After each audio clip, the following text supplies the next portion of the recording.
लग रहा है शूटिंग स्टार्ट हो रही है।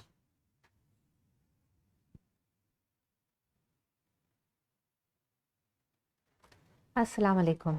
मेरा नाम डॉक्टर उनाब ख़ान है और मैं department of family medicine Aga Khan university hospital से ताल्लुक़ रखती हूँ और मैं अपनी और अपने सारे कॉलीग्स की तरफ से आपको आज के फेसबुक लाइव सेशन में खुशामदीद कहती हूँ। आज का सेशन किसी एक बीमारी के बारे में नहीं है। आज हम सब फैमिली मेडिसिन के माहिरीन आपको ना सिर्फ फैमिली मेडिसिन की स्पेशलिटी के बारे में बताएंगे, बल्कि अगर आपको अपनी या अपने ख़ानदान में किसी की भी सेहत के बारे में कोई भी सवाल हो तो उनका जवाब देंगे। जब हम फैमिली मेडिसिन की बात करते हैं तो बहुत कन्फ्यूजन आता है। फैमिली मेडिसिन बाकी स्पेशलिटीज़ की तरह एक स्पेशलिटी है और दुनिया भर में जहाँ भी मजबूत हेल्थ सिस्टम्स होते हैं वो फैमिली मेडिसिन या जनरल प्रैक्टिस के बगैर नहीं चल सकते। फैमिली मेडिसिन के माहिरीन 2 से 4 साल की बहुत सख्त ट्रेनिंग के बाद एक बहुत ही सख्त इम्तिहान के थ्रू गुजर के फैमिली मेडिसिन के माहिर बनते हैं और हम यहाँ पाकिस्तान में उनको MCPS या FCPS के बाद फैमिली मेडिसिन कंसल्टेंट कहते हैं। आज हम बात करेंगे कि फैमिली मेडिसिन की जो स्पेशलिटी होती है वो उसके कुछ बेसिक जो टेनेट्स हैं या कंपोनेंट्स हैं वो क्या होते हैं। तो आइए हम शुरू करते हैं अपने माहिरीन से बात करने में और हम इन 5 C's की बात करते हैं जिनको हम फैमिली मेडिसिन के बेसिक टेनेट्स कहते हैं। मैं कहूँगी कि अपने माहिरीन कॉलीग से के साथ साथ अपना इंट्रोडक्शन भी करवाएंगे और फिर इसके बारे में बात भी करेंगे फैमिली मेडिसिन के बारे में। तो हम शुरू करते हैं डॉक्टर अजीज़ जीवानी से।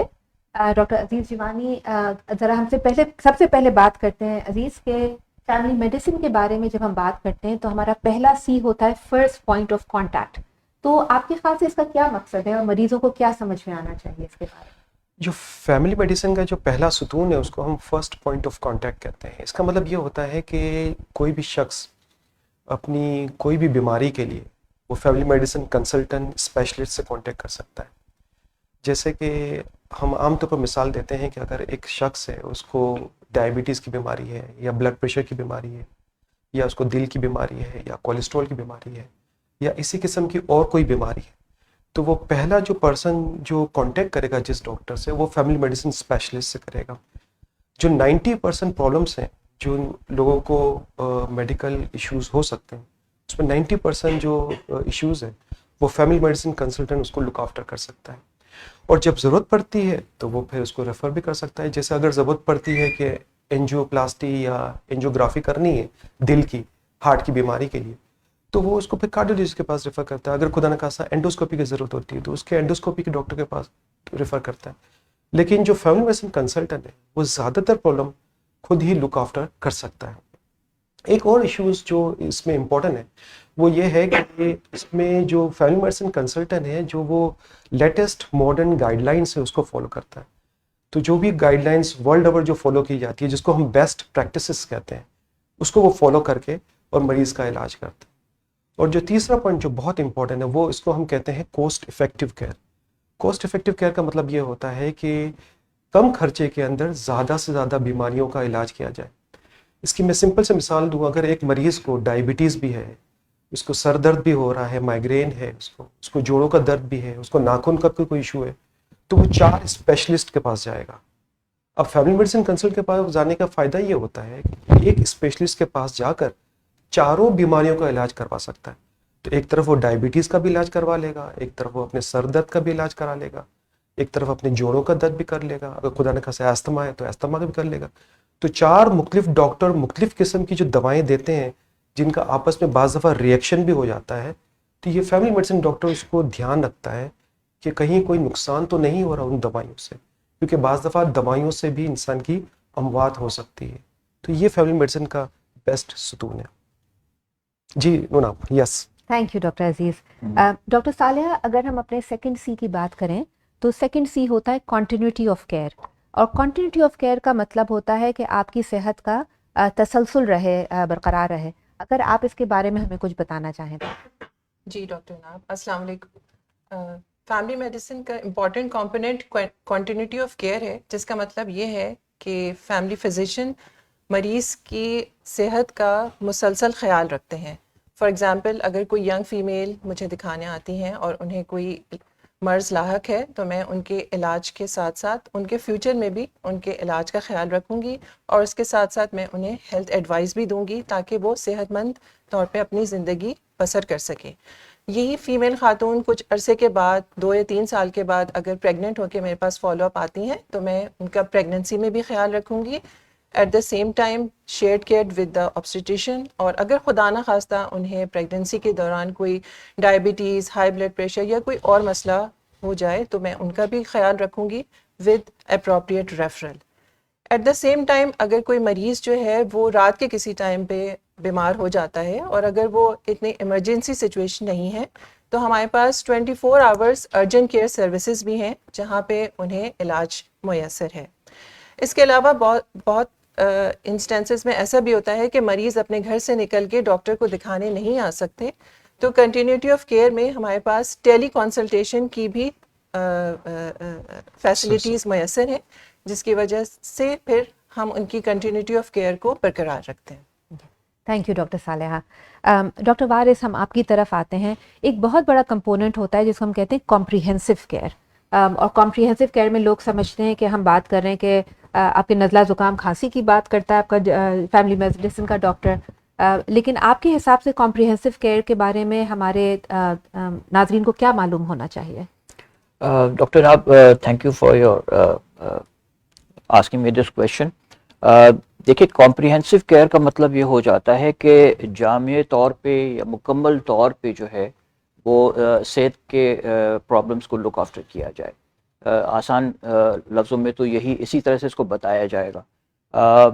हमारे यहाँ होता ये है फैमिली मेडिसिन में कि हम लोग जो ट्रेनिंग अपनी लेते हैं तो हमारी ट्रेनिंग के अंदर ये इंक्लूडेड होता है कि हम जब एक औरत है वो हमल की तरफ जाती है तो उससे पहले से हम उसको लुक आफ्टर करना शुरू करते हैं, फिर उसको हमल के दौरान उसको लुक आफ्टर करते हैं, डिलीवरी में करते हैं, डिलीवरी के बाद करते हैं, जो बच्चा पैदा होता है उसको हम लुक आफ्टर करते हैं जब तक वो एडल्टहुड तक चला जाता है, बालिग हो जाता है, फिर उसकी शादी हो जाती है, उसके बच्चे हो जाते हैं, फिर वो ज़ईफ़ हो जाता है, यहाँ तक कि वो आगे चल कर के बहुत बीमार हो कर के अगर उसका इंतकाल भी हो जाता है तो फिर हम उसकी फैमिली को सपोर्ट करते हैं, उस लास्ट फेज़ ऑफ इस लाइफ में हम हेल्प करते हैं। तो कॉम्प्रिहेंसिव केयर का मतलब ये कि हम सारे स्पेक्ट्रम्स को देखते हैं लेकर के। अच्छा, पूरी फैमिली को हम देखते हैं, चाहे बच्चा हो, चाहे बूढ़ा हो, चाहे औरत हो, चाहे ज़ईफ़ इंसान हो, सबको हम देखते हैं, सारी लाइफ इवेंट्स को हम कवर करते हैं। इसके साथ जो है हमारे यहाँ जो मॉडल है उसके अंदर हम सिर्फ मेडिकल इश्यूज़ नहीं देखते, हम उसके अंदर जो है साइकोलॉजिकल इश्यूज़ भी देखते हैं, उसके अंदर हम स्पिरिचुअल एरियाज़ को भी कवर करते हैं। और बेसिकली हमारा जो एम होता है वो सिर्फ इस पे नहीं होता कि सिर्फ हम मरीज़ जब बीमार हो जाए तो हमारे पास आए, हम इस बात को इंश्योर करते हैं कि वो जो है हेल्दी रहे और डिज़ीज़ प्रिवेंशन और हेल्थ मेंटेनेंस पे हमारा फोकस होता है। तो ये बेसिकली है, इस तरह का इशू है।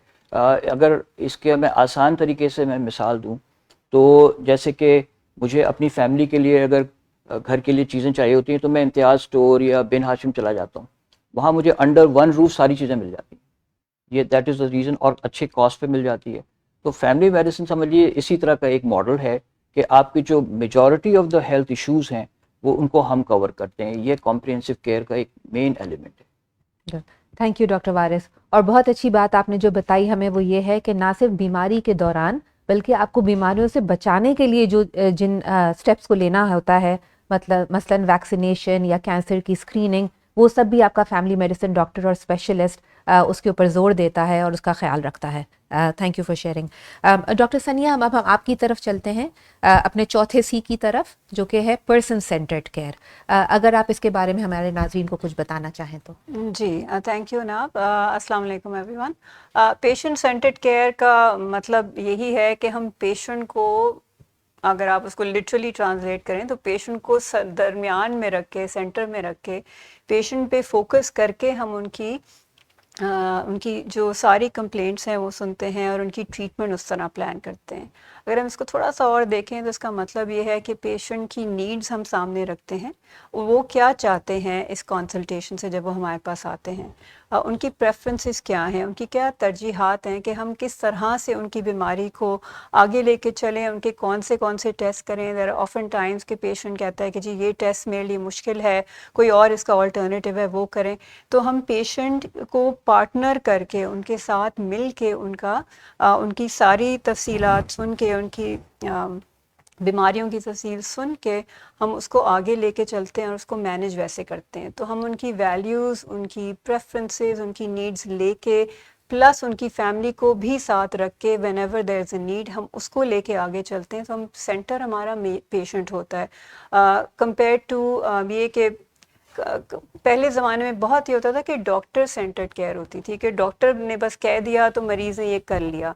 फैमिली मेडिसिन इस चीज़ को बहुत सामने रखता है अपनी कंसल्टेशंस में कि हम सामने पेशेंट को रखें और उनकी प्रेफरेंसेस को ले के फिर हम उसको, उनके प्रॉब्लम्स को, उनकी बीमारियों को सॉल्व करें और उनको मैनेज करें। थैंक यू ना। थैंक यू डॉक्टर सनिया।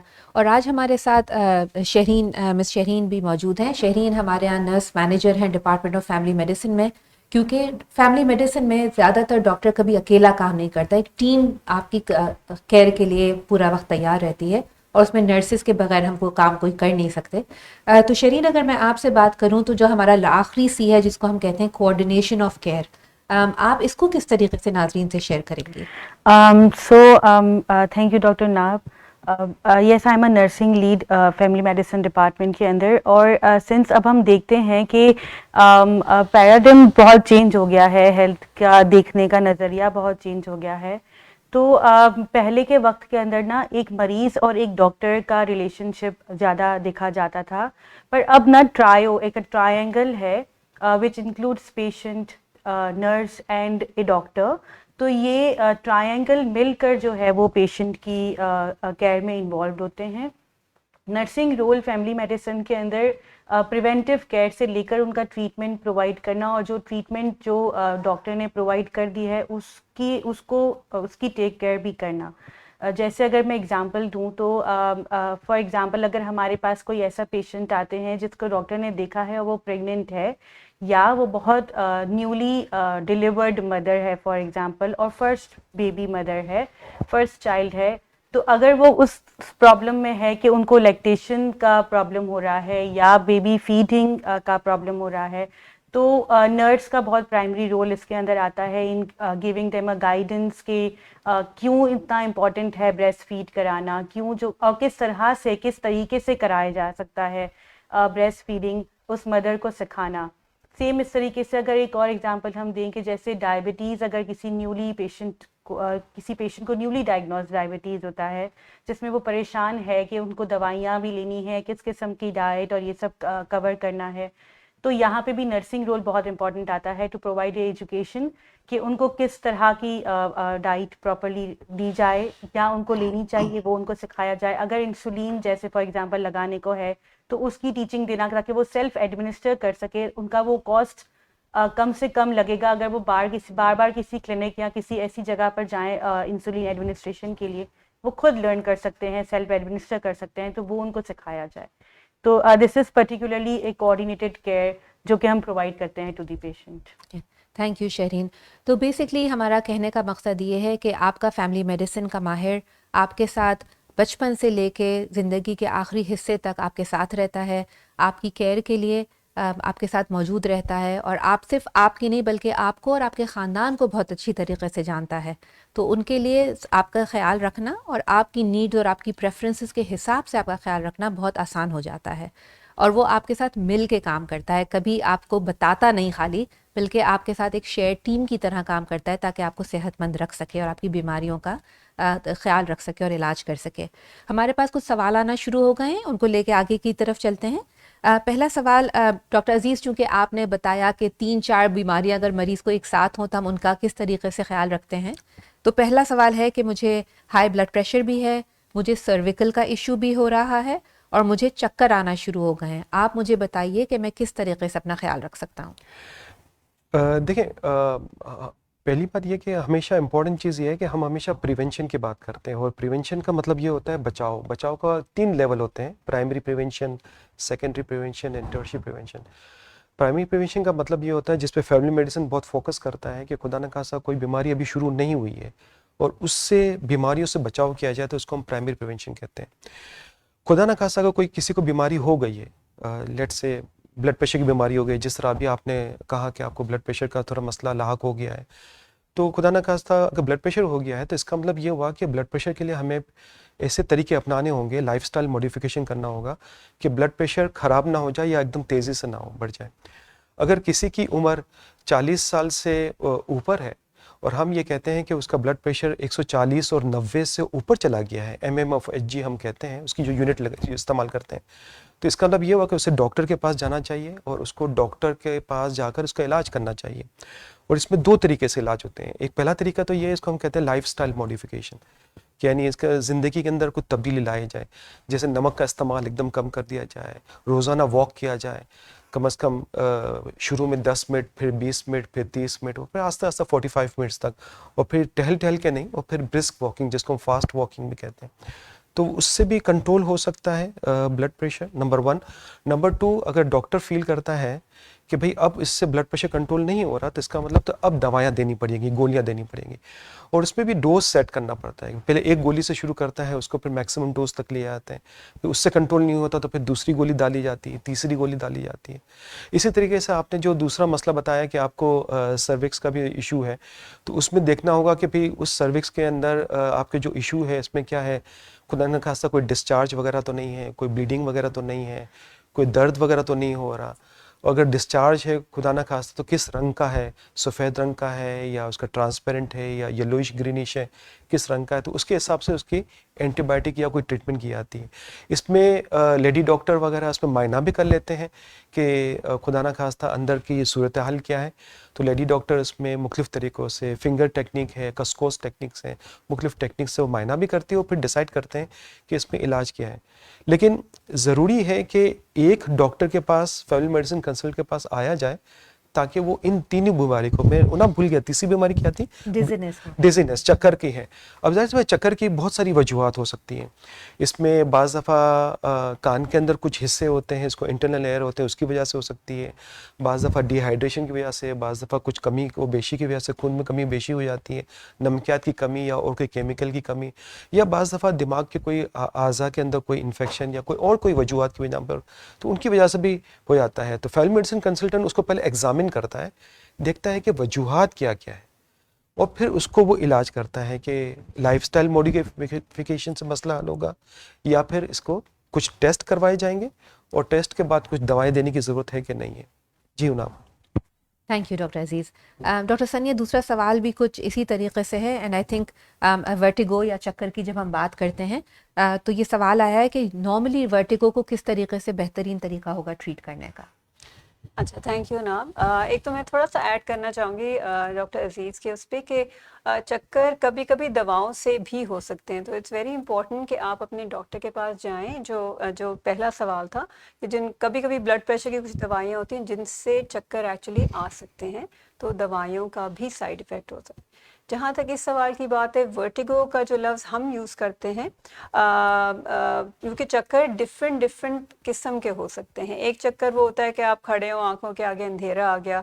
हमारा मतलब वर्टिगो का ये होता है कि पेशेंट्स ये आके बताते हैं हमें कि हमें लगता है पूरा कमरा घूम जाता है अगर हम कभी टर्न करें एक तरफ, गर्दन घुमाएं या खड़े हों, उसको हम वर्टिगो उसको कहते हैं। जैसे कि डॉक्टर अजीज़ ने बताया, वर्टिगो आम तौर पे या तो कान के अंदरूनी हिस्से की कोई बीमारी या फ्लूइड डिसबैलेंस की वजह से आता है, या रेयरली बहुत कम वो ब्रेन के किसी स्वेलिंग या प्रेशर की वजह से आ सकता है। आम तौर पे वर्टिगो के लिए वैसे तो दवाइयाँ मौजूद हैं, हमें पहले ये डायग्नोस करना होता है, तशख़ीस करनी होती है पेशेंट के मुआयने से कि वर्टिगो की वजह क्या है, क्या वो कान से रिलेटेड है कि नहीं है।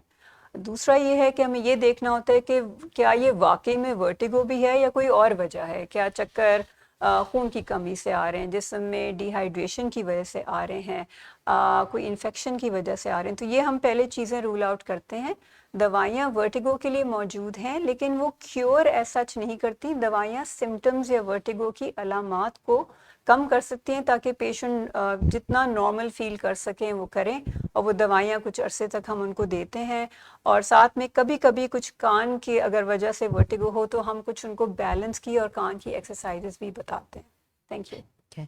थैंक यू डॉक्टर सनिया। और बिल्कुल बात यही है कि आपका डॉक्टर आपके साथ काम इस तरीके से करेगा कि बहुत सारी बीमारियां जिनका कोई मुकम्मल इलाज नहीं हो सकता, उन बीमारियों के साथ रहना और अपनी ज़िंदगी को बेहतर तौर पे गुजारना भी एक आर्ट और एक फ़न है, और वो ज़रूरी है कि हम सब कर सकें, क्योंकि हर बीमारी का मुकम्मल इलाज तो नहीं मुमकिन होता। आई थिंक दूसरी बात जो हमारे पास आ रही है, जो बार बार सवाल आता है कि जोड़ों के दर्द का। और डॉक्टर वारिस, अगर हम आपसे बात करें, उम्र के साथ साथ बहुत सारे लोगों को घुटनों में दर्द, जोड़ों में दर्द शुरू हो जाता है, और वो सोचते हैं कि उन्हें ऑर्थोपीडिक डॉक्टर या ऑर्थोपीडिक स्पेशलिस्ट के पास जाना चाहिए। आपके ख्याल से फैमिली मेडिसिन का डॉक्टर ऐसे में क्या मदद कर सकता है उनकी? देखिए, ये एक बहुत कॉमन प्रॉब्लम है हमारे माशरे में। घुटनों की तकलीफ़ हो जाती है लोगों को जैसे जैसे लोगों की उम्र बढ़ती है, और हमारे माशरे में ये चीज़ इम्पॉर्टेंट इसलिए भी हो जाती है कि हमारे यहाँ लोग जो हैं वो नमाज पढ़ते हैं और उनको उकड़ू बैठना होता है, स्क्वाट करना पड़ता है। हमारे यहाँ जो है इंडियन कमोड्स होते हैं, लोग यूज़ करते हैं, तो वो उसमें स्क्वाट करना पड़ता है। और इसके साथ जो है सीढ़ियाँ हमारे यहाँ हर जगह लिफ्ट नहीं लगे हुए हैं, तो एलिवेटर्स वगैरह लोगों को यूज़ करने का चांस नहीं मिलता है, तो वो सीढ़ियाँ चढ़ते हैं, तो उसमें उनको घुटने में अगर प्रॉब्लम है तो उनको प्रॉब्लम होती है। इसके साथ जो है बहुत से लोग जो है हमारे यहाँ डाइनिंग टेबल पे बैठ के खाना नहीं खाते, बहुत से लोग ज़मीन पे बैठ के खाना खाते हैं, बहुत सी महफ़िलें जो हैं वो ज़मीन पे होती हैं, तो लोगों को बहुत तकलीफ़ हो जाती है। और हम लोग इस चीज़ में लोगों की हेल्प करते हैं, क्योंकि इसमें होता ये है कि वक्त के साथ साथ जो है आपकी जो जॉइंट्स के दरमियान जो कार्टिलेज है वो घिस जाती है और इरोड हो जाती है। उसकी वजह से जो है पेन होना शुरू हो जाता है, और उसके साथ जो है आपकी जो ये मसल्स होती हैं, जो क्वाड्रिसेप मसल्स कहलाती हैं थाई की, वो जो है वीक हो जाती हैं, तो फिर उसकी वजह से है लोगों को स्क्वाट करने में प्रॉब्लम होती है। तो उसमें बेसिकली हम लोग ये करते हैं कि हम लोग क्वाड्रिसेप एक्सरसाइजेस वगैरह बताते हैं, फिजियोथेरेपी कह लीजिए। उस एक्सरसाइज वगैरह से हम जो है कोशिश करते हैं कि लोगों की मदद करें, और बेसिकली जो है हम मेडिसिन वगैरह, पेन किलर्स वगैरह अवॉइड करते हैं। वो सिर्फ हस्बे ज़रूरत जब बहुत ज़्यादा पेन हो कि किसी वजह से, तो फिर उस स्टेज पे हम कुछ शॉर्ट पीरियड के लिए हम पेन किलर्स वगैरह दे सकते हैं। और किसी स्टेज पे जो है अगर इतनी ज़्यादा तकलीफ़ बढ़ जाए घुटनों में कि इंसान की लाइफ इफ़ेक्ट होने लगे, वो अपनी नॉर्मल लाइफ गुजार ना सके, तो इन दैट केस जो है फिर हमें कंसिडर करना पड़ता है कि क्या इसके अंदर जो है जॉइंट रिप्लेसमेंट वगैरह की ज़रूरत है। तो वहाँ पे फिर जैसे कि हमने कहा कि 90% तो केसेस को हम देखते हैं, कहीं पे 10% में केसेस में हमें रेफ़र करना पड़ता है ऑर्थोपेडिक डॉक्टर्स को, और फिर वो अगर रिकमेंड करते हैं और इन्फॉर्म डिसीजन मेकिंग के साथ जो है अगर पेशेंट भी एग्री करता है कि हाँ हमें कराना है, तो फिर उसमें भी हम हेल्प करते हैं, उसमें बाद में रिहैबिलिटेशन फेज़ में भी हम हेल्प करते हैं। तो बेसिकली हमारा रोल घुटनों की बीमारी में बहुत अहम है, और बहुत ज़्यादा जो है इसको हम इसलिए भी अहमियत देते हैं कि हमारे यहाँ लोग जो है नमाज नहीं पढ़ पाते और उनको उसकी वजह से डिप्रेशन होने लगता है, तो हमें इनको बहुत सपोर्ट करना पड़ता है कि देखिए इसमें जो है आप बैठ के नमाज़ पढ़ लीजिए, और उसमें भी मतलब अल्लाह सवाब देता है, ऐसी बात नहीं है। लेकिन बहुत से लोग हैं वो इंसिस्ट करते हैं कि नहीं, हमें तो जब तक माथा ज़मीन पे नहीं लगता तो हमें तो सेटिस्फेक्शन नहीं होती है। तो बेसिकली इन तमाम चीज़ों में फैमिली मेडिसिन का रोल बहुत इंपॉर्टेंट हो जाता है। जी डॉक्टर। मैं इसमें ये एक चीज़ ऐड करना चाहूँगी कि चूँकि हमने अब बात की है कि घुटनों के, जोड़ों के दर्द की, तो बोन हेल्थ क्योंकि बहुत ज़्यादा इम्पॉर्टेंट है, तो ना सिर्फ एज के गुजरने के साथ साथ पर अब जो है वो बचपन से ही बोन की जो नशोनुमा की बहुत इम्पॉर्टेंट है कि अभी से ही बहुत प्रिवेंटिवली कैल्शियम का इंटेक और अपने डाइट के अंदर कैल्शियम का इंटेक, ये सारा बहुत इम्पॉर्टेंट है कि ताकि बचपन से लेकर जब तक कि उस एज में जहाँ वैसे ही डिप्लीशन हो रही होती है, तो उस वक्त तक हम इतना कैल्शियम इतना हमारे पास स्टोर हो कि हमारे ये जो प्रॉब्लम्स जितने भी एज के साथ साथ आते हैं वो थोड़े डिलेड हों as compared to the early staging of bone health का अफेक्ट होना। तो ये एक बहुत इम्पोर्टेंट है कि हम प्रिवेंटिवली भी इस पे काम कर सकते हैं, उस वक्त नहीं जब हमें वाकई बोन अटैक्स स्टार्ट हों। तो ये भी बहुत इम्पोर्टेंट रोल है टू टेक केयर ऑफ। एक चीज़ मैं कह दूं, बहुत बहुत मुझे बेचैनी हो रही है कहने की कि आई थिंक एक्सरसाइज का रोल जो है ना इन सब, अभी जितनी बीमारियां, अभी हमने ब्लड प्रेशर की बात की है, अभी हमने जोड़ों की बात की है, आई थिंक चूंकि हम प्रिवेंशन पे इतना फोकस करते हैं, आई थिंक एक्सरसाइज एक बहुत बड़ा हिस्सा है इन सब बीमारियों के लिए, जो हम based on the patients age और जो उनको तकलीफ़ है उसके लिहाज से स्पेसिफिक एक्सरसाइजेज हैं जो हम रेकमेंड करते हैं। तो और वो हम कोशिश करते हैं हम जल्दी शुरू कराएं, हम इंतज़ार ना करें कि पेशेंट जो है वो 60 और 70 का हो के हमारे पास पेन और एक्स के साथ आए और तब हम कहें। हम तो पहले से ही कहते हैं कि जी हेल्दी लाइफस्टाइल अडॉप्ट करें जिसमें एक्सरसाइज एक इम्पॉर्टेंट उसका हिस्सा है। Thank you. I want to add something. Sure. One important point is this कि हमें इन सारी चीज़ों के साथ साथ हेल्दी वेट को मेंटेन रखना भी बहुत ज़रूरी है कि अगर ओबेसिटी जो है या वज़न का ज़्यादा होना वो भी एक रिस्क फैक्टर होता है। तो अगर हम हेल्दी वेट को मेंटेन करें तो फिर हम फ्यूचर में बहुत सारी बीमारियों से बच सकते हैं। बिल्कुल, thank you so much. And I think हमारे कॉलीग्स जो हैं आपको इतनी डिटेल में इसीलिए जवाब दे रहे हैं क्योंकि फैमिली मेडिसिन के जो डॉक्टर होते हैं वो एक एक मोड़ पे आपके साथ काम कर रहे होते हैं। तकलीफ़ के अंदर दवाई देना तो बहुत आसान है, लेकिन दवाई के जो मुज़र असरात होते हैं उनको दिमाग में रख कर दवाई को एक ख़ास अरसे तक के लिए देना ताकि आपको उसके साथ कोई और प्रॉब्लम ना हो। दवाई इतनी देना कि आपकी क्वालिटी ऑफ लाइफ बेहतर रहे। आपको उसके साथ साथ दवाई के अलावा जो बाकी तरीके हैं उससे अपने दर्द को बर्दाश्त करने के तरीके बताना और आगे मज़ीद दर्द को या तकलीफ़ को ख़राब होने से बचाने के लिए भी आपका फैमिली मेडिसिन डॉक्टर आपके साथ साथ काम करते हैं। एक और सवाल हमारे पास आ रहा है एंड आई थिंक ये डॉक्टर सालिया मैं आपकी तरफ डायरेक्ट करती हूँ। अगर किसी इंसान की टांग के अंदर सूजन हो गई है या स्वेलिंग है और एक्सरे बिल्कुल नॉर्मल है तो आपके ख्याल से वो क्या प्रॉब्लम हो सकती है? वेरिकोज वेन्स की भी बात हो सकती है। जी ठीक, थैंक यू डॉक्टर नाप। तो इसमें सबसे पहले ये है कि हमें वजह मालूम करने की ज़रूरत है कि इसकी क्या वजूहात हो सकती हैं। इसमें मरीज़ की हिस्ट्री बहुत इम्पॉर्टेंट है कि उसके पास्ट में क्या हिस्ट्री रही है, उसके टांग में सूजन के अलावा अगर उसको कोई और अलामात हैं, उसकी पास मेडिकल हिस्ट्री में खुदा न खास्ता ज़ियाबतीस, हाई ब्लड प्रेशर या कोई और बीमारी पास्ट में उनको रही है। फिर उसके साथ साथ एक फ़िज़िशियन से मुआयना कराना बहुत ज़रूरी है क्योंकि फ़िज़िकल एग्ज़ामिनेशन बहुत इंपॉर्टेंट है कि टांग में देखी जाए कि सूजन कैसी है, एक टांग में है या दोनों टांगों में है, और फिर उसके सूजन के साथ साथ कुछ स्किन में चेंजेस हैं या कोई वेन्स प्रोमिनेंट हो गई हैं जिन्हें वेरिकोस वेन्स कहा जाता है। और सो मुकम्मल हिस्ट्री एग्ज़ामिनेशन और उसके बाद कुछ टेस्ट करवाने ज़रूरी होंगे ताकि हम वजह मालूम कर सकें कि क्या वजूहात हो सकती हैं। तो उसके लिए मुकम्मल मौलिज को दिखाना, फैमिली फिजिशियन को दिखाना ज़रूरी है ताकि वो आपका मुकम्मल मुआयना करके फिर आपको अप्रोप्रिएट इन्वेस्टिगेशंस और फिर वजह मालूम करके आपका इलाज कर सके। क्योंकि अगर मैं सोचूं अपने दिमाग में 6 चीज़ें जो बहुत कॉमन होती हैं अगर किसी की टांग में स्वेलिंग है, तो जैसे डॉक्टर साला ने कहा एक टांग में है या 2 टांग में है। आपकी घुटनों का प्रॉब्लम भी हो सकता है जिसकी वजह से आपके पाँव में स्वेलिंग हो रही है। आपके दिल का प्रॉब्लम भी हो सकता है, आपको वेरिकोज वेन्स भी हो सकती हैं, या ये भी हो सकता है कि डायबिटीज़ और ब्लड प्रेशर की वजह से आपकी आर्टरीज या शरियानें जो हैं वो बंद होना शुरू हो गई हों। तो आपको कैसे पता चले कि आप कौन से वाले स्पेशलिस्ट के पास या सब स्पेशलिस्ट के पास जाएं? इसलिए फैमिली मेडिसिन का डॉक्टर जब पूरी तरीके से आपकी हिस्ट्री लेता है, आपका मुआयना करता है, तो आपका बहुत सारा इलाज खुद करता है और अगर उन्हें लगे कि फिर ख़ास किस्म के कोई प्रोसीजर की ज़रूरत है तो आपको रिफ़र भी कर देते हैं। मेंटल हेल्थ आजकल या जहनी स्ट्रेस की वजह से लोग बहुत ज़्यादा परेशान होने लगे हैं आजकल। एक सवाल हमारे पास आया है OCD ऑब्सेसिव कंपल्सिव डिसऑर्डर के बारे में, और डॉक्टर सनिया ये मैं आपकी तरफ डायरेक्ट करती हूँ क्योंकि मुझे पता है आपको मेंटल हेल्थ में इंटरेस्ट भी है कि OCD क्या एक बीमारी है और हमें उसके बारे में क्या परेशान होने की ज़रूरत है? जी, OCD इटसेल्फ बिल्कुल एक बीमारी है। वेदर मतलब हम वैसे कुछ सिम्टम्स पे तो हम डायग्नोज एज सच नहीं, मतलब इस सवाल पे नहीं कर सकते कि इन पर्टिकुलर पेशेंट को किसी को है कि नहीं, लेकिन OCD एक्चुअली एक बीमारी है जिसमें होता क्या है कि उसका नाम ही है ऑब्सेसिव कंपल्सिव डिसऑर्डर। इसमें ऑब्सेशंस या जहन में बार बार रिपीटेड थॉट्स आती हैं जो डिस्टर्बिंग थॉट्स होती हैं, जो इंसान को परेशान करती हैं। जो सबसे कॉमन एग्जांपल उसकी ये है कि सफाई का ऑब्सेशन हो तो लोग बार बार हाथ धोते हैं, उनको लगता है कि हमें बार बार चीज़ों को साफ़ करना है, अपने कपड़ों को बार बार नहाना है, अपने घर की सर्फेस को साफ़ रखना है।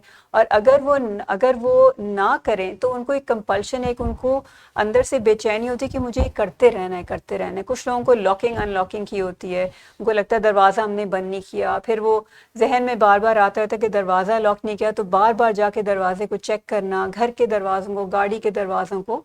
तो जब ये प्रॉब्लम और इसकी डिफरेंट मैनिफेस्टेशंस हो सकती हैं, जब ये प्रॉब्लम ऐसा हो कि आपकी डे टू डे लाइफ में इंटरफेयर कर रहा है, यानी कि उसकी वजह से आपको टेंशन हो गई है, स्ट्रेस हो गया है, रातों की नींद ख़राब है, कॉन्स्टेंटली आप परेशान हैं, या इसकी वजह से आपको गुस्सा आने लगा है, फैमिली मेम्बर्स नोटिस कर रहे हैं कि भी घर में वालदा या वालिद बार बार जाके हाथ धोते रहते हैं, बार बार किचन के चूल्हे चेक करते हैं, तब बिल्कुल इसको हम बीमारी कहेंगे और उसका फिर इलाज होना ज़रूरी है। चूँकि OCD के साथ, जो इसका शॉर्ट फॉर्म है ऑब्सेसिव कंपल्सिव डिसऑर्डर का, बहुत कॉमनली हम देखते हैं कि एंजाइटी डिसऑर्डर्स भी पाए जाते हैं और डिप्रेशन का भी रेट इन पेशेंट्स में काफ़ी हाई होता है।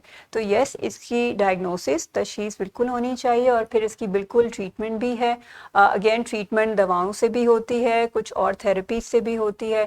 तो ये दोनों चीज़ें मौजूद हैं और बिल्कुल इसके लिए इलाज के लिए आना चाहिए और हम अप्रोच करें बिल्कुल, एंड डेफिनेटली इसमें मदद मिल सकती है पेशेंट को। Thank you. Thank you doctor Sania. I think हमने जो 2-3 सवाल किए उनमें आप लोगों ने सुना होगा कि हमने 3 चीज़ों की बहुत बात की प्रिवेंशन के बारे में।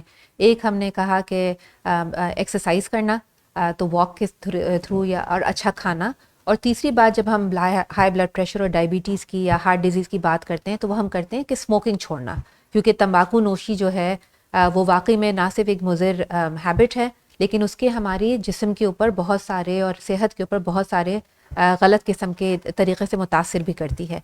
तो हमारे पास 2-3 सवालात अभी सिगरेट स्मोकिंग की तरफ से आए हैं और ये मैं आपकी तरफ करती हूँ डॉक्टर सालेहा। एक्चुअली डॉक्टर वारिस, अगर आप हमें बता सकें, अगर किसी को स्मोकिंग क्विट करनी है, इंसान ने अब अपनी हिम्मत बंधा ली कि हाँ मुझे सिगरेट छोड़नी है, तो वो आपका फैमिली मेडिसिन का डॉक्टर आपकी क्या मदद कर सकता है इसमें? देखिए, ये तंबाकू नोशी, स्मोकिंग जो है, ये हमारी सोसाइटी में एक अनहेल्दी प्रैक्टिस है, जो कि हम एज फैमिली फिजिशियन जो है इसमें हम अपना रोल प्ले करना चाहते हैं और कर रहे हैं। जब पेशेंट हमारे पास आता है तो हम चाहे किसी भी वजह से आए, हम ज़रूर उससे पूछते हैं कि आप तंबाकू नोशी तो नहीं करते हैं, और इसको हम आइडेंटिफाई करते हैं। फिर आइडेंटिफाई करने के बाद जो है फिर हम देखते हैं कि वो किस स्टेज पे है, कि वो छोड़ना चाहता है या छोड़ने की पहले कोशिश कर चुका है, या वो बिल्कुल भी बज़िद है कि नहीं मैं स्मोकिंग नहीं छोड़ सकता। तो वो हम उसको उस स्टेज पे अपनी काउंसलिंग के ज़रिए लेके जाते हैं कि जहाँ पर वो अग्री करे कि हाँ हम अब स्मोकिंग छोड़ना चाहते हैं। ज़्यादातर लोग जो हैं वो स्मोकिंग छोड़ना चाहते हैं और हम उनको थोड़ा बहुत कन्विंस भी कर सकते हैं। जैसे अगर कोई है पेशेंट जो स्मोकिंग करता है, उसकी कोई 10 साल की बच्ची भी है, तो हम उसको इस तरह से समझाते हैं कि देखिए अभी ये बच्ची जो है इसको आपकी सरपरस्ती की ज़रूरत है फॉर नेक्स्ट 20 ईयर्स और 30 ईयर्स फॉर एवर, जो भी है। तो आपको जो है अपनी हेल्थ का ख्याल रखना चाहिए, और अगर आप स्मोकिंग करते रहेंगे तो you are definitely going to land into health problems.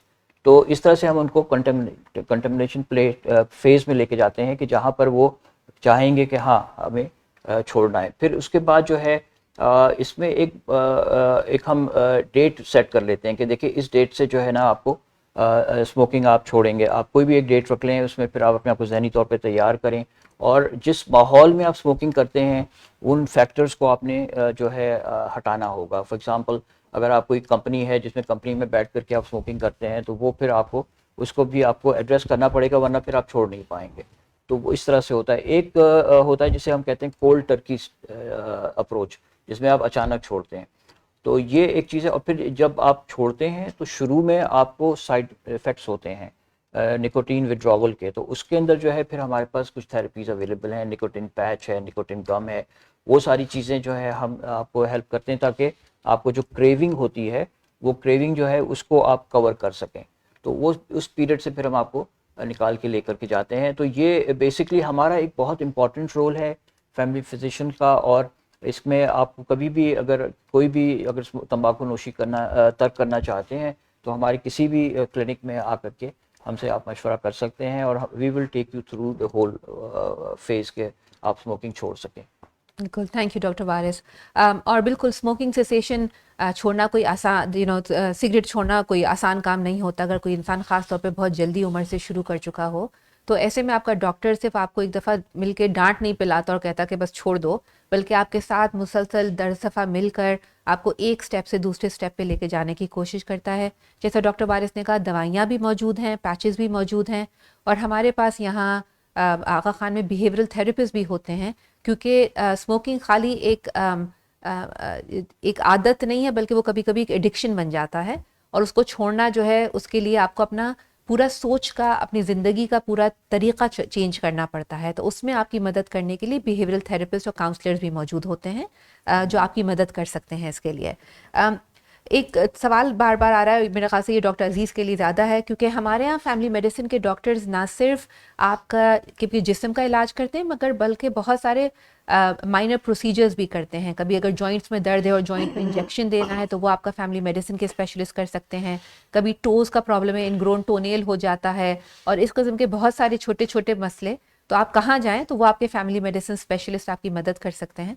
तो डॉक्टर अजीज़, ये सवाल हमारे पास आ रहा है कि मैं नई चप्पल पहनी, नया फुटवेयर किया और उसके बाद से मेरा टोनेल जो है वो बिल्कुल ब्रूज हो गया है और उसमें बहुत तकलीफ है, तो मैं अब के आगे क्या कर सकती हूँ उसके लिए? देखिए, फैमिली मेडिसिन स्पेशलिटी के अंदर माइनर प्रोसीजर्स भी किए जाते हैं। माइनर प्रोसीजर्स का मतलब ये होता है कि जो छोटी सर्जरीज जो कि लोकल एनेस्थीसिया में परफॉर्म की जा सके, जिसमें मरीज़ को बेहोश नहीं किया जाता लेकिन उसको सिर्फ इंजेक्शन लगा के सुन किया जाता है। जैसे आपको ये मसला है कि ये नाखून का मसला है, जिसको हम हो सकता है कि ट्रॉमाटाइज्ड हो गया हो नेल, हो सकता है कि थोड़ा सा टूट गया हो सकता है इनग्रोन हो गया हो सकता है कि इस पर पस हो गया हो, जिसको हम पेरोनिकिया कहते हैं।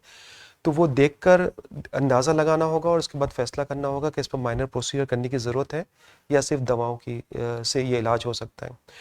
माइनर प्रोसीजर के बात को आगे बढ़ाते हुए माइनर प्रोसीजर्स बहुत सारी चीज़ों की जाती है। जैसे कि अगर जिस्म के ऊपर कोई स्वेलिंग है, कोई बम्प्स है, कोई लम्प्स है जिसको सेबेशियस सिस्ट कहते हैं, या कोई लाइपोमा वगैरह होता है, तो उसकी सुन करके उसकी सर्जरीज की जाती है। आधे घंटे के अंदर 40 मिनट्स के अंदर वो कंप्लीट हो जाती है। इसी तरह से जोड़ों के दर्द के लिए अगर इंट्रा आर्टिकुलर इंजेक्शंस होते हैं वो लगाते हैं फैमिली मेडिसिन स्पेशलिस्ट। इसी तरीके से किसी को पाइल्स की बीमारी है, बवासीर की बीमारी है, तो उसमें हेमोडेक्टमी जिसको बैंड लाइगेशंस कहते हैं, तो फर्स्ट सेकंड थर्ड डिग्री का बैंड लाइगेशन होता है। बायोप्सीज वगैरह होती है, मसल बायोप्सी, स्किन बायोप्सीज वगैरह होती है।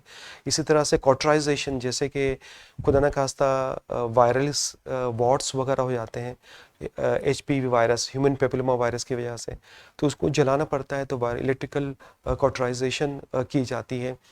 इसी तरह से डिफरेंट ये प्रोसीजर्स होते हैं। इसका मकसद ये होता है कि जो चीज़ सुन करके की जा सके वो क्लिनिक के अंदर ही हो सकती है, जिसमें एडमिट होने की ज़रूरत नहीं होती। आधा घंटा, 10 मिनट, 20 मिनट या 40 मिनट के अंदर मसला हल हो सकता है।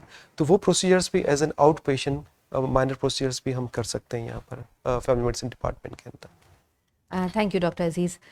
डायबिटीज़ आई थिंक हमारे यहाँ पाकिस्तान में बहुत ज़्यादा हो गई है और शरीन, इसका अगर आप सवाल का जवाब दे सकें। बहुत सारे लोगों को डायबिटीज़ शुरू होने से पहले उनकी गर्दन के पीछे डार्कनिंग हो जाती है, जिसे हम एकैंथोसिस नाइग्रिकेंस कहते हैं। अगर आपके ख़्याल से किसी मरीज़ को ये हो तो हम उसका ट्रीटमेंट किस तरीके से कर सकते हैं, उसकी एजुकेशन कैसे कर सकते हैं ताकि वो डायबिटीज़ से अपने आप को बचा सके? सो डायबिटीज़ की ना मल्टीपल स्टेजेस हैं, जिसके अंदर हम प्री डायबिटीज़ एंड डायबिटीज़ की बात करते हैं। तो पहले तो ये जानना बहुत इम्पॉर्टेंट है कि अभी वो प्री डायबिटिक है, मतलब अभी उसको बीमारी हुई नहीं है, पर जो उनके जो टेस्ट डॉक्टर ने उनको रेकमेंड किए हुए हों और उसकी जो रेंजेस हैं वो फास्टिंग ब्लड शुगर के उस रेंज में आ रही है जहाँ वो प्री डायबिटिक कहलाता है, या वो डायग्नोज्ड ही हो चुके हैं कि वो डायबिटीज़ है। इन दोनों सूरतों के अंदर जब प्री डायबिटिक है तो उसे प्रिवेंट करना है कि वो डायबिटीज़ की तरफ ना जाए, और अगर वो डायबिटिक हो चुके हैं तो ट्रीटमेंट के साथ साथ अपना और फर्दर इस तरह ख्याल करना है कि वो फर्दर कॉम्प्लिकेशंस में ना जाए। तो 2-3 बहुत इंपॉर्टेंट चीज़ें हैं जो डायबिटीज़ प्रिवेंटिव या कॉम्प्लिकेशन से प्रिवेंट करने के लिए बचाव होता है। नंबर 1 जो हमने पहले भी बात किया वो है एक्सरसाइज, जो कि बहुत इम्पॉर्टेंट है, और वो आपके ब्लड शुगर्स को कंट्रोल करने में बहुत ज़्यादा हेल्प आउट करता है। अगर आप कंप्लीटली एक्सरसाइज का टाइम ना निकाल सकें या एक्सरसाइज ना कर सकें तो वॉक इज़ बहुत इम्पॉर्टेंट होगा, जो कि करना बहुत ज़रूरी होगा। इसके साथ साथ अगर डाइटरी कंट्रोल की हम बात करते हैं, जो कि बहुत मेजर एलिमेंट है to control your sugar levels, तो उसके अंदर आजकल हम बहुत ज़्यादा बात कर रहे हैं पोर्शन डाइट की, सो डैट कि whatever you take, specially आपका कार्बोहाइड्रेट्स और शुगर जो कि कहा जाता है कि वो बिल्कुल ख़त्म करें या बहुत कम कर दें, बट उसके अलावा आप जो भी डाइट लें वो आपका पोर्शन डाइट होना चाहिए, which includes more of your vegetables, fruits, वो जो आपको अच्छी न्यूट्रिएंट्स प्रोवाइड कर रहे हैं as compared to only sugar and carbohydrates content. तो उसी के साथ साथ हमारा usually 90% is your diet control and then 10-20% is your exercise, which makes you completely help out कि वो कैसे जो है आप डायबिटीज प्रिवेंशन की तरफ जा सकते हैं। जहाँ पर इस तरह के, क्योंकि आप कंट्रोल की तरफ जब जाना शुरू होंगे तो बहुत टाइम ऐसा भी आ जाता है कि फिर इस तरह के जितने भी जो निशान आना स्टार्ट हो जाते हैं वो भी कंट्रोल्ड होकर गायब या जाना शुरू हो जाएं। अगर परसिस्टेंट रहते हैं, आपका कंट्रोल्ड भी है, तो फिर एक और स्टेप की तरफ डॉक्टर आपको रुजू कर सकते हैं कि वो शेड टूवर्ड्स किसी स्किन का कोई प्रॉब्लम आपको ना हो रहा हो, वो या किसी आर्टरी लेवल कोई प्रॉब्लम ना हो रहा हो, वेन्स, वो असेस करने में हेल्प आउट करते हैं। हावेवर ज़्यादातर यही देखा गया है पेशेंट्स में कि जैसे जैसे वो कंट्रोल्ड आते हैं ये निशाना जो है वो आहिस्ता आहिस्ता चले जाते हैं, गायब होना स्टार्ट हो जाते हैं। Thank you Shireen. इसी तरीके का एक और सवाल हमारे पास आया है, एंड डॉक्टर अजीज़ जो हैं वो ना सिर्फ फैमिली फिजिशियन है बट उनका PhD भी है न्यूट्रिशन के अंदर। तो डॉक्टर अजीज़, सवाल ये है कि मुझे बहुत अरसे से डायबिटीज़ है और अब मैं सुबह में जब उठता हूँ तो मेरे पाँव के तलवों के अंदर जलन होने लगती है। आप इसके बारे में अगर कुछ बता सकें कि इसका ट्रीटमेंट कैसे हो सकता है? आमतौर पर जो डायबिटीज़ है वो उसकी बहुत सारी कॉम्प्लिकेशन होती है, यानी डायबिटीज़ जिन लोगों का कंट्रोल नहीं होता या लंबे अरसे के लिए होता है, तो डायबिटीज़ की वजह से बाज़ दफ़ा गुर्दों के ऊपर भी असर करता है, बाज़ दफ़ा दिल के ऊपर भी असर करता है, बाज़ दफ़ा दिमाग की शरियानों के ऊपर भी असर करता है, और बाज़ दफ़ा जो पाँव की नसें वगैरह हैं जिनको नर्व्स कहते हैं, जिसमें पैगाम रसानी होती है, यानी जैसे पैगाम रसानी का मैं आपको सिंपल से मतलब समझाऊं कि अगर मुझे कोई पिन लगती है तो ये सिग्नल मेरे ऊपर तक जाता है, फिर दोबारा नीचे आता है, तो मैं अपना हाथ हटा लेता हूँ, इसका मतलब कि ये पैगाम रसानी हो रही है, up and down, sensory and motor कहते हैं उसको।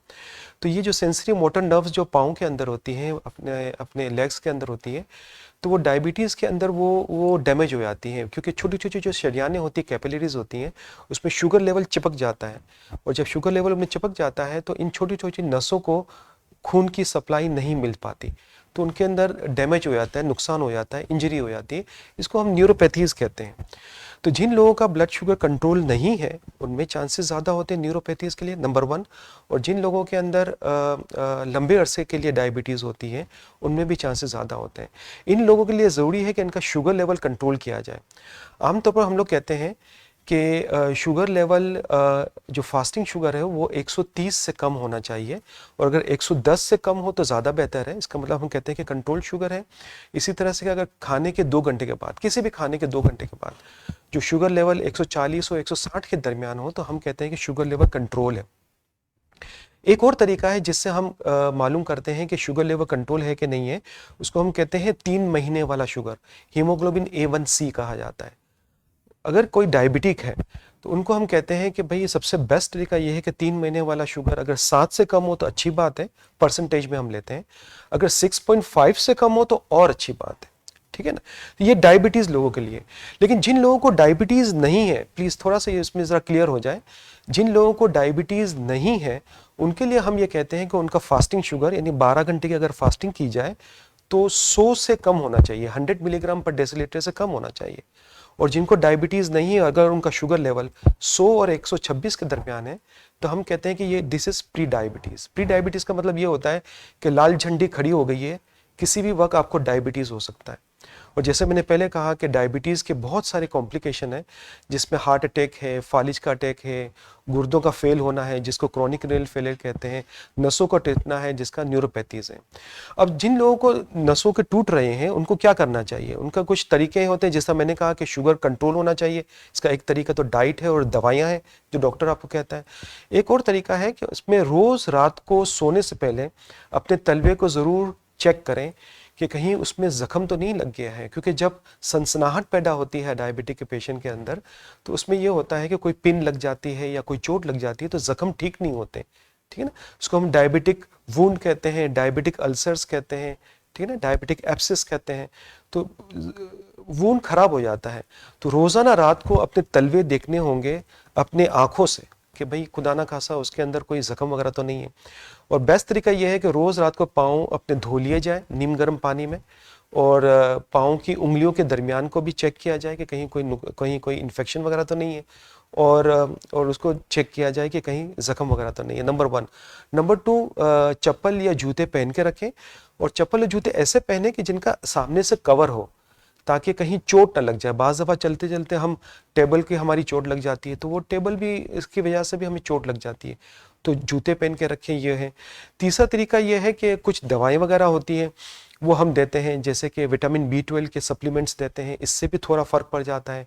कुछ दवाएं होती हैं उसको हम प्रीगैबलिन गैबलिन कहते हैं, वो देने से भी वो डॉक्टर देता है, फैमिली मेडिसिन स्पेशलिस्ट आपको देगा, तो उससे भी न्यूरोपैथीज़ के सिम्टम्स थोड़े कम हो जाते हैं।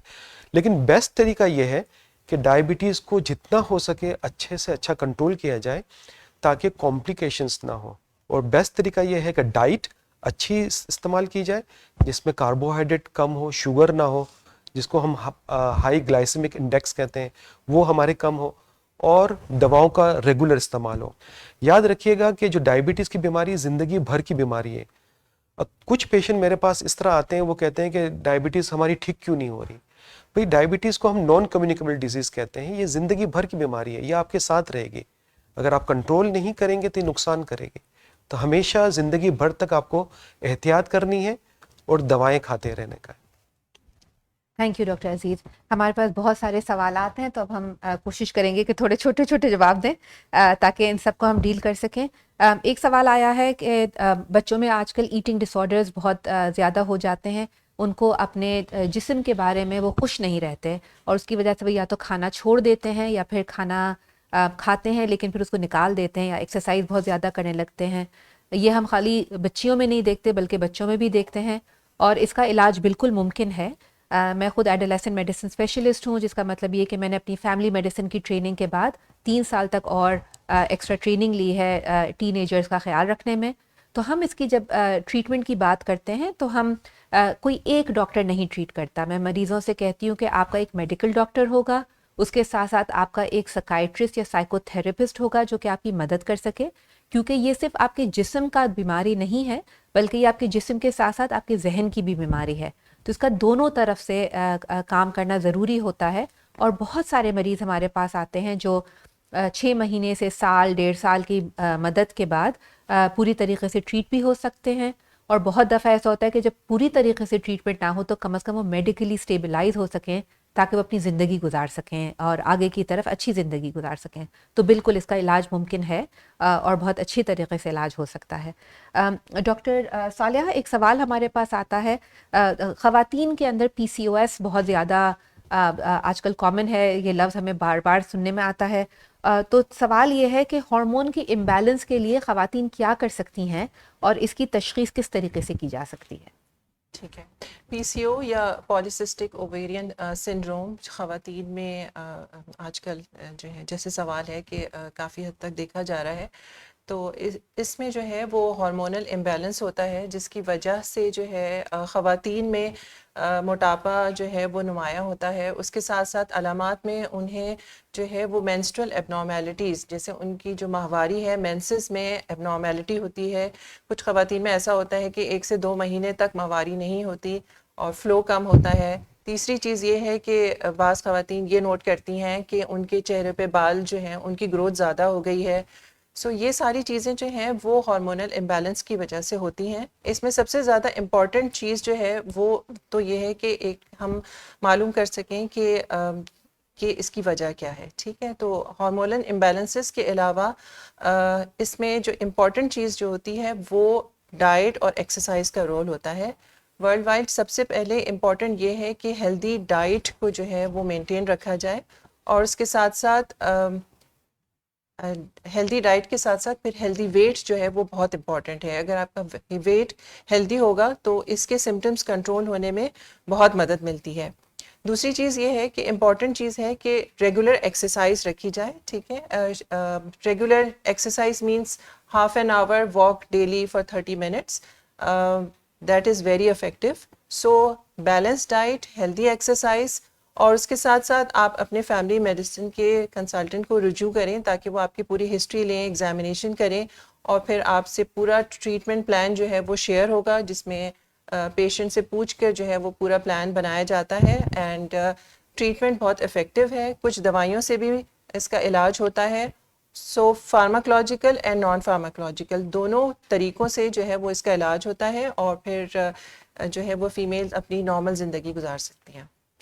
Thank you doctor Saleha. तो आपने देखा कि हम कभी भी खाली दवाइयों की बात नहीं करते, हम बार बार कहते हैं कि कुछ काम दवाई करेगी और कुछ काम आपने हमारे साथ मिलकर करना है अपने लाइफस्टाइल को चेंज करने में। हर बीमारी के अंदर ये दोनों चीज़ें साथ साथ मिलकर काम करती हैं, और इसका ये जो एक अप्रोच है ये फैमिली मेडिसिन में बिल्कुल कॉमन पाया जाता है। डॉक्टर सनिया, एक सवाल हमारे पास आ रहा है कि अगर किसी को एंजाइटी हो तो एंजाइटी के सिम्टम्स या अलामात क्या होती हैं, और पैनिक अटैक की अलामात क्या होती हैं, और इसको ट्रीट हम किस तरीके से कर सकते हैं? ओके, सो एंजाइटी जो है ना वो एक तो नंबर 1 बहुत ज़्यादा कॉमन है, और एंजाइटी के डिफरेंट मैनिफेस्टेशंस या उसकी डिफरेंट सेट ऑफ सिम्टम्स हो सकते हैं। एक होती है जिसको हम कहते हैं जनरलाइज एंजाइटी, यानी कि वो सारा वक्त जो इसमें मुब्तला होता है जनरलाइज एंजाइटी में, उसको यही होता है कि सारा वक्त किसी ना किसी चीज़ की फ़िक्र लगी रहती है। अक्सर हम पेशेंट्स देखते हैं हमारे पास एंजाइटी के साथ अगर कोई मैरिड खातून आती हैं हु हैज़ चिल्ड्रन, तो वो अपने बच्चों की सारा वक्त फ़िक्र करती रहती हैं, अपने हस्बैंड की फ़िक्र, घर की फ़िक्र, फाइनेंसिस की फ़िक्र। सो उनका पूरा दिन जो है किसी ना किसी फ़िक्र में गुजरता है, उसको हम जनरलाइज्ड एंजाइटी डिसऑर्डर कहते हैं। और अगेन इसमें वही बात है कि अगर एंजाइटी इस लेवल की हो कि उनकी डेली लाइफ में, उनकी डे टू डे रूटीन में उस एंजाइटी की वजह से खलल पड़ा है या वो अपनी डेली ज़िंदगी में डिस्टर्ब हो रही हैं, तो उसकी फिर हम तशख़ीस करते हैं और फिर उसकी ट्रीटमेंट होनी चाहिए।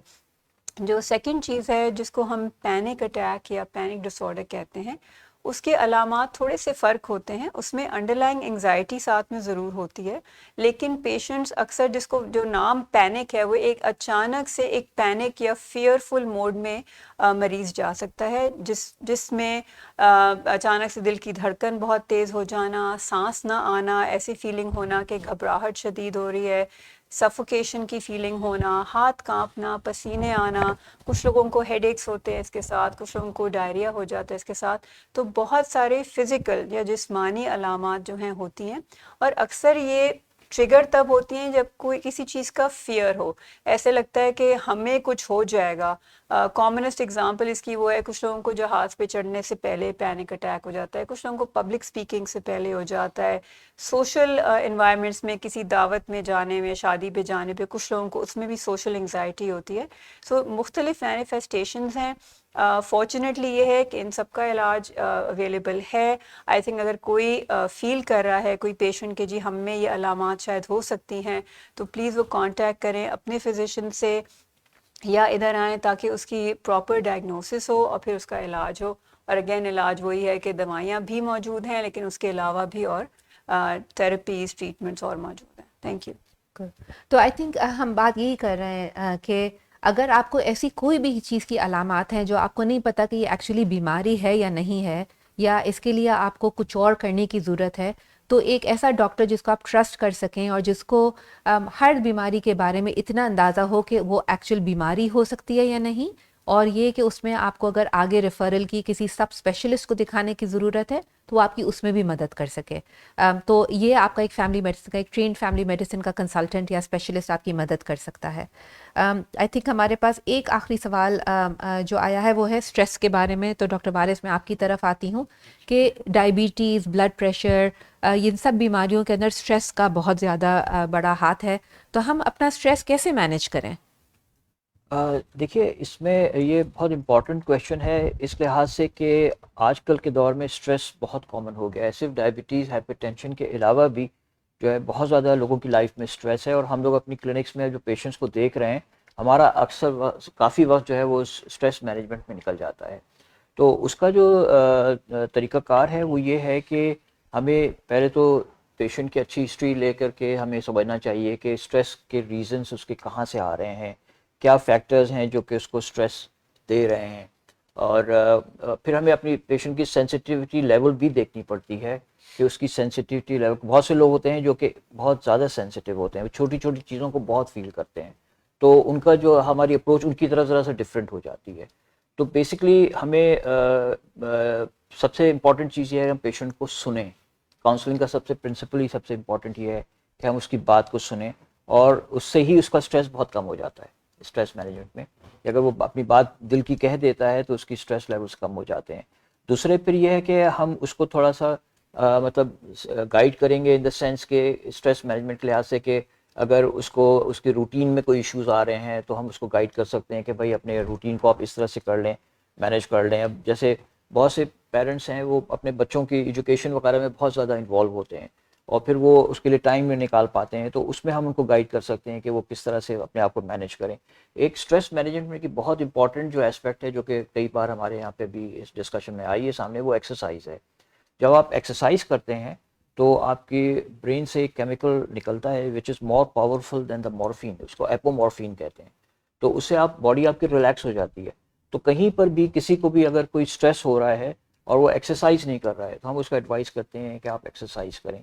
जो लोग रेगुलर एक्सरसाइज करते हैं, अगर आप उनको रोकेंगे एक्सरसाइज करने से तो वो आपसे ऐसे लड़ेंगे जैसे कि कोई हीरोइन का नशा करने वाला लड़ेगा आपसे, क्योंकि उसको एपोमॉर्फिन चाहिए। उसको एक्सरसाइज से इतना ज़्यादा फ़ायदा होता है स्ट्रेस मैनेजमेंट में। तो ये सारी चीज़ें हैं जो कि हमारी हेल्प करती हैं, और basically frank discussion with the patient is there circumstances, वो ज़रूरी हो जाते हैं कि हम उनको समझें और उसमें पेशेंट को लेके चलें। और पेशेंट का इन्फॉर्म डिसीजन मेकिंग में, शेयर्ड केयर में बहुत ज़्यादा ज़रूरी है कि हम पेशेंट को इन्वॉल्व करें उसकी ट्रीटमेंट में। जब तक कि वो ओनरशिप उसके पास से नहीं आएगी तो चीज़ें जो हैं वो आगे जो है इम्प्लीमेंट नहीं हो पाती हैं। Good, thank you. तो स्ट्रेस के अंदर जैसे हमने बात की एक्सरसाइज की, इसके साथ साथ स्लीप हाइजीन, अच्छा सोना, ठीक वक्त पे सोना, ठीक मिकदार में सोना बहुत ज़रूरी है, जो आजकल मुश्किल लगता है, लेकिन ये कि उसके बगैर स्ट्रेस की मैनेजमेंट हो नहीं सकती। हमारे पास अब सिर्फ आखिरी 5 मिनट रह गए हैं। मैं सवाल बंद करती हूँ और अपने कॉलीग से कहती हूँ कि अगर आप कोई आखिरी मैसेज देना चाहें ऑडियंस को तो अपनी तरफ से प्लीज़ दीजिए। डॉक्टर अजीज़, हम आपसे शुरू करते हैं और फिर आगे की तरफ आए। सिर्फ मैसेज ये है कि लाइफस्टाइल मॉडिफिकेशन बहुत ज़रूरी है। हमने जितनी भी बीमारियों के मुतालिक डिस्कस किया, उसमें अगर आप नोट करें तो लाइफस्टाइल मॉडिफिकेशन अगर हो जाता है तो उसमें हमारी बहुत सारी बीमारियां प्रिवेंट हो जाती हैं, और अगर खुदा ना खासा किसी को वो बीमारी शुरू भी हो जाती है तो उसको मैनेज करना बहुत इजी हो जाता है। तो लाइफस्टाइल मॉडिफिकेशन में सबसे बेस्ट चीज़ जो अभी जो उनाब डिस्कस कर रही थी कि एक्सरसाइज वगैरह बहुत ज़रूरी है, नंबर 1, और रेगुलर होना ज़रूरी है, यानी 5 डेज़ अ वीक या 7 डेज़ अ वीक। और अगर कोई पूछता है कि सिंपल एक्सरसाइज, तो हम कहते हैं सिंपल वॉक करें। और डाइट का होना लाजमी है, इसका मतलब कि हेल्दी डाइट होना चाहिए, और जिसमें हेल्दी डाइट का मतलब है कि इसमें वेजिटेबल्स का इस्तेमाल ज़्यादा हो, फ्रूट्स का इस्तेमाल ज़्यादा हो, और मटन, बीफ और ये जो मीट है उसका इस्तेमाल कम से कम हो। हम मना नहीं करते हैं कि आप ना लें, लेकिन कम हो। और इसी तरह से लेंटिल्स और लेग्यूम्स, दालें वगैरह जो हैं उनका इस्तेमाल हो। रोज़ाना आपका दूध का इस्तेमाल हो, फ्रूट्स का इस्तेमाल हो, सैलड का इस्तेमाल रोज़ाना हो। तो ये आपको हेल्दी लाइफ की तरफ रवां दवा रखेगा और आपको बीमारियों से बचा के रखेगा।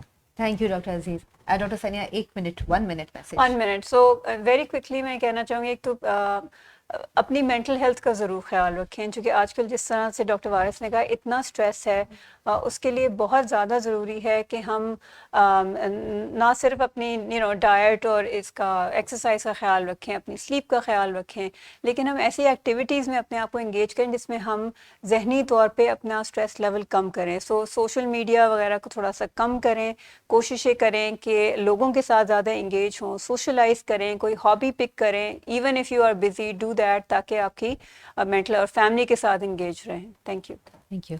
शरीन, आपकी तरफ से आखिरी मैसेज। मैं सिर्फ ये कहना चाहूँगी कि इट इज़ वेरी इंपॉर्टेंट कि कोई एक अपना ट्रस्टवर्दी डॉक्टर ज़रूर चूज़ करें, सो दैट कि वो आपको आपका लाइफ के अंदर जितने भी मेडिकल मतलब फिजिकल मेंटल जितनी भी प्रॉब्लम्स आते हैं उस पर हेल्प आउट करेगा कि वो आप कैसे उनको ट्रीट कर सकते हैं या प्रिवेंटिवली उसको बचा सकते हैं। तो आई थिंक प्रिवेंटिव हेल्थ और आपका अक्यूट किसी इलनेस के हेल्थ के लिए choose one a good doctor, और फिर ऑब्वियसली जब आपको नीड पड़ता है तो वो आपको प्रॉपर्ली रेफर करेगा टू बी सब speciality doctor. So yes, stress is also important कि अपने आप को कैसे डी स्ट्रेस किया जाए, लेकिन ये सारी चीज़ें सीखनी पड़ती है। अगर खुद से ना कर पाए तो वो डॉक्टर हेल्प आउट करता है। तो I think it is very important to choose a बेहतरीन डॉक्टर फॉर यू कि वो आपको गाइड करेगा आपकी in every walk in your life. Thank you, Shireen. And Dr. Saleh, anything from you? Yeah, so prevention is better than cure. So I would like to emphasize the role of vaccination, immunization, ना सिर्फ बच्चों के लिए बल्कि for adults and for older men and women. And number 2, cancer screening, ताकि cancer से prevention हो जाए। फॉर एग्जांपल हम ख़वातीन में मैमोग्राम एडवाइस करते हैं या पेप स्मेयर एडवाइस करते हैं for cervical cancer screening, and so that is very important. Thank you, ये बहुत ज़रूरी था। तो बहुत शुक्रिया ख़वातीन और हज़रात हमारे आज इस फेसबुक लाइव सेशन में आने का, आपकी पार्टिसिपेशन का। आई होप कि जो सवालात आपने किए हैं और जिस तरीके से हमारे कॉलीग्स ने उनका जवाब दिया है उससे आपको फ़ायदा हुआ होगा, आप उससे मुस्तफ़ीद हुए होंगे। Thank you again and on behalf of Aga Khan University Hospital and the Department of Family Medicine, thank you. Thank you.